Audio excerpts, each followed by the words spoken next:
এবার শিল্পা শেঠির রেস্তোরাঁ ও বাড়িতে আয়কর দপ্তরের তল্লাশি।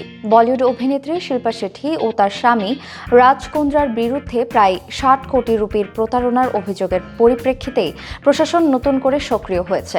১৮ ডিসেম্বর মুম্বাইয়ের শিল্পার বাড়িতে আয়কর দপ্তরের হানা এবং দীর্ঘ সময় ধরে তল্লাশি অভিযান চলছে।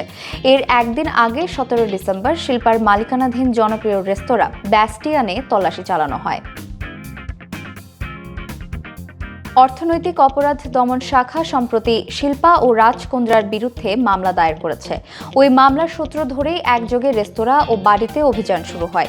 এই আইনি জটিলতার মাঝে শিল্পা ঘোষণা করেছিলেন মুম্বাইয়ে ব্যাস্টিয়ান এর আরও একটি নতুন শাখা চালু করতে চলেছেন। ১৯ ডিসেম্বর সকাল ১১টা থেকে নতুন রেস্তোরাঁর পথ চলা শুরু হওয়ার কথা ছিল, কিন্তু হঠাৎ তল্লাশি অভিযান এই অনুষ্ঠানে নতুন চাঞ্চল্য সৃষ্টি করেছে।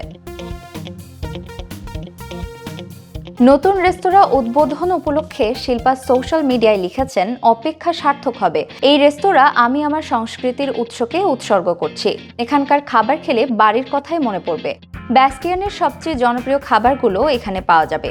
একটি ভিডিও শেয়ার করে তিনি আরও জানিয়েছিলেন, রেস্তোরাঁর দরজা খোলার জন্য আমরা প্রস্তুত, রান্নাঘরও তৈরি। তিনি অনুরাগীদের আমন্ত্রণও জানিয়েছিলেন। উল্লেখ্য, সম্প্রতি বিতর্কে জড়িয়েছিল ব্যাস্টিয়ানের বেঙ্গালুরু শাখা। নির্ধারিত সময়ের পরও রেস্তোরাঁ খোলা রাখার অভিযোগ ওঠে।